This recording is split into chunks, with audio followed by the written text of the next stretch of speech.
National clinical management protocol based on Ayurveda and yoga for management of कोविड-19 doctor Harshvardhan ji ने और Ayush minister ने ये प्रोटोकॉल लॉन्च किए हैं। ये प्रोटोकॉल इसलिए बहुत महत्वपूर्ण है कि ये एविडेंस बेस्ड प्रोटोकॉल है और इसका बैकग्राउंड हम जानते हैं कि आयुष मिनिस्ट्री की तरफ से बहुत सारी एक्टिविटी हुई है और उस एक्टिविटी को ध्यान में रखते हुए मैं ये ध्यान देना चाहता हूँ कि आज जो यह नेशनल प्रोटोकॉल है ये it is a second chapter of national protocol of Covid management जो स्वास्थ्य मंत्रालय की तरफ से उसका एक एडिशनल चैप्टर है। ये आयुष की तरफ से है और ये आयुष की तरफ से जो आया है उसमें जो बेसिस है वो it's basis of literature and clinical experience, लेकिन उसके साथ साथ empirical evidences and biological plausibility, emerging trends of ongoing clinical studies. And ये प्रोटोकॉल हमारे जो नेशनल इंस्टीट्यूट्स हैं दिल्ली का, जामनगर का, जयपुर का और हमारे रिसर्च काउंसिल से उन्होंने मिलकर के इसको बनाया है। ये इसके फीचर्स हैं, इसमें सिर्फ औषधि नहीं है लेकिन बहुत सारी चीज़ें हैं। इसमें एक चीज़ मैं स्पष्ट कर देना चाहता हूँ कि ये जो प्रोटोकॉल है इसके अंदर औषधि है, ये स्टैंडर्ड जो एडवाइजरी उसका रिप्लेसमेंट नहीं है, ये एडिशनल है। मतलब इसको लेने के बाद यदि किसी ने औषधि ली और फिर अपना मास्क लगाना बंद कर दिया या सोशल डिस्टेंसिंग बंद कर दिया तो वो चलेगा नहीं। इट इज़ इन एडिशन, ये एडिशनल है। तो इसको लेने के बाद ऐसी फॉल्स सेंस ऑफ सिक्योरिटी नहीं आनी चाहिए, लेकिन ये जो प्रोटोकॉल है ये एक प्रकार से इम्यूनोमोडुलेशन के लिए या रोग से बचाने के लिए उपयोगी है, ऐसा पाया गया है। तो इसमें निद्रा भी है, एक्सरसाइज भी है, योग प्रोटोकॉल भी है, जो इसके गाइडलाइन के अंदर योग प्रोटोकॉल भी दिए गए हैं। गरारे करना हल्दी डाल करके, हल्दी के या त्रिफला के गरारे या मुलेठी के गरारे या नाक के अंदर मेडिकेटेड ऑयल या घी लगाना, ऐसे छोटे छोटे प्रयोग है, बट इन सब के पीछे कुछ ना कुछ एविडेंसेस अवेलेबल है। डाइटरी मेजर्स भी बताए हैं, इसमें सौंठ है या धनिया है या तुलसी है या जीरा है, उससे प्रिपेयर्ड पानी उसको यूज़ करना चाहिए, ऐसा रिकमेंड किया गया है। ताज़ा बना हुआ भोजन या हल्दी वाला दूध, आयुष का काढ़ा, ये सब भी लेने के लिए बताया गया है। आयुष काढ़ा के लिए एक प्रश्न हमेशा आता है कि इसके अंदर दालचीनी है, सौंठ है, तुलसी है और काली मिर्च है, तो इसकी तासीर गर्म है, तो लोग इसको बहुत ज़्यादा न लें, ऐसा एडवाइस किया गया है।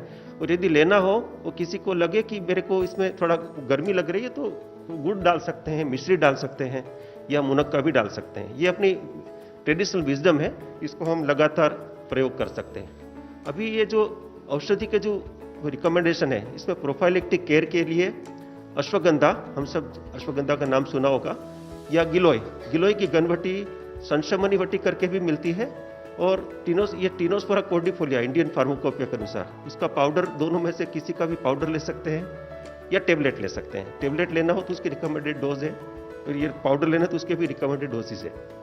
ये प्रोफाइलेक्टिक केयर है, हाई रिस्क पॉपुलेशन ले सकते हैं, प्राइमरी कॉन्टेक्ट ले सकते हैं, जनरल पॉपुलेशन भी ले सकते हैं। हमारे पास जो ट्रेंड है उसमें ये पाया गया कि इसको लेने के बाद या तो उससे बचे रहते हैं कोविड के इन्फेक्शन से, या तो फिर यदि होता भी है तो माइल्ड या एसिम्टोमेटिक एसिम्टोमेटिक होता है, ऐसा पाया गया है।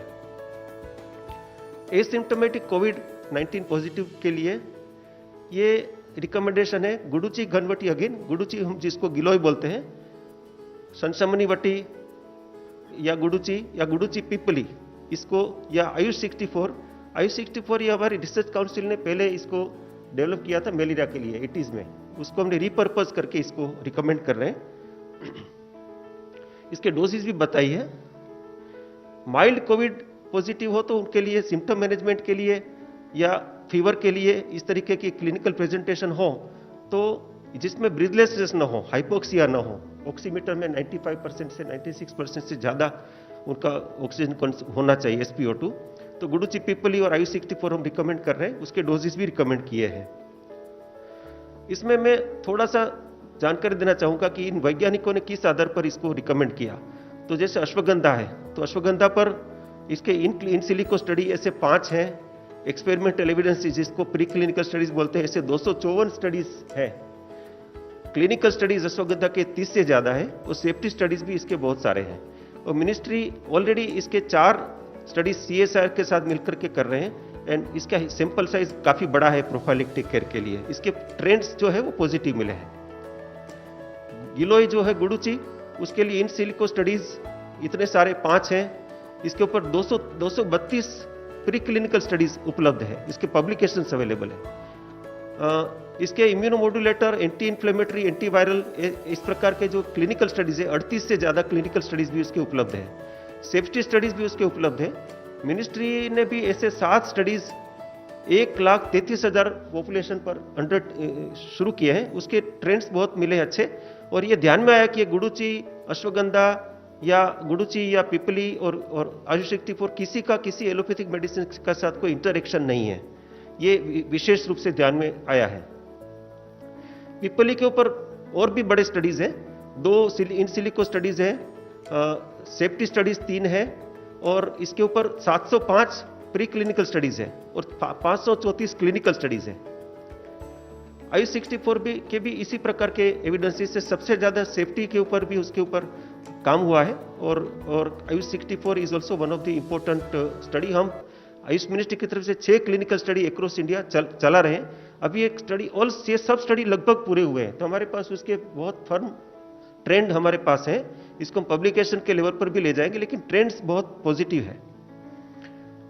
ये जो है ये चिकित्सकों के लिए, जो आयुष के चिकित्सक है, आयुर्वेद के चिकित्सक है, वो इनके पास ऐसे प्रेजेंटेशन के साथ पेशेंट आते हैं, तो उनको रिकमेंड किया है कि आप इसमें से कोई ऑप्शन यूज कर सकते हैं। ये कफ के लिए, सोर थ्रोट के लिए, फटीग के लिए, हाइपोक्सिया के लिए, डायरिया, ऐसे सिम्टम्स मिलते हैं, ब्रीथलेसनेस के लिए। तो these are the classical medicine from Ayurveda, and there are evidences available for those medicine. ये रेफरेंसेस है, आयुष की वेबसाइट पर ये सब चीजें हमने रखी हुई है। इसके जो इंटरडिसिप्लिनरी कमेटी का जो रिकमेंडेशन है, उसकी पूरी रिपोर्ट है, उसको भी हमने हमारी वेबसाइट पर रखा हुआ है। योग के प्रोटोकॉल है, ये हमने प्राइमरी प्रिवेंशन के लिए या माइल्ड रोगी के लिए भी रिकमेंड किया है, और ये डिटेल में गाइडलाइन में दिया है। तो these are the goals to improve respiratory and cardiac efficiency, to reduce stress and anxiety, enhance immunity, improve pulmonary function and lung capacity, और स्ट्रेस एंड एंजाइटी और म्यूकोसिलियरी क्लियरेंस के लिए भी ये योग के प्रोटोकॉल काम करते हैं। मैं ये ध्यान दिलाना चाहता हूँ कि ये जनरल एडवाइजरी है, अटेंडिंग फिजिशियंस को भी इसको देखना चाहिए, और अटेंडिंग फिजिशियंस के आधार पर आप किसी अपने आयुष चिकित्सक के साथ परामर्श कर सकते हैं अपने लोग, और इसमें जो प्रोफाइलेक्सिस है वो ले सकते हैं। उसके लिए चिकित्सक की सलाह की भी आवश्यकता नहीं है, लेकिन यदि किसी क्लिनिकल कंडीशन तो अपने आप नहीं लेना चाहिए, ये इसका खास विशेष बात है। मैं एक बार फिर से बताना चाहता हूँ कि ये it is an attempt or in addition to standard approach. ये इसके कारण फॉल्स सेंस ऑफ सिक्योरिटी नहीं आनी चाहिए, क्योंकि ये आयुष मिनिस्ट्री ने या किसी प्रकार की स्टडी में ऐसा नहीं पाया कि ये फर्म क्योर है कोविड का, लेकिन ये इसको लेने के बाद कोविड मैनेजमेंट में सहायता मिलती है। सहायता जैसे एसिम्टोमेटिक है तो वो सिम्टोमेटिक में नहीं जाता है, या माइल्ड सिम्टम है तो मॉडरेट में या सीवियर में नहीं जाते, और हॉस्पिटल का टाइम है वो कम हो जाता है या जल्दी ठीक हो जाते हैं। इस प्रकार के ऑब्जर्वेशंस मिले हैं, इसलिए इसको यूज करना चाहिए, लेकिन क्वेश्चन के साथ। और स्टैंडर्ड प्रोटोकॉल है जो मिनिस्ट्री ऑफ हेल्थ ने जो एडवाइजरी जो जारी करी उसके साथ है, इन एडिशन है, ये इसका रिप्लेसमेंट नहीं है, ये मिल करके करना चाहिए। Thank you.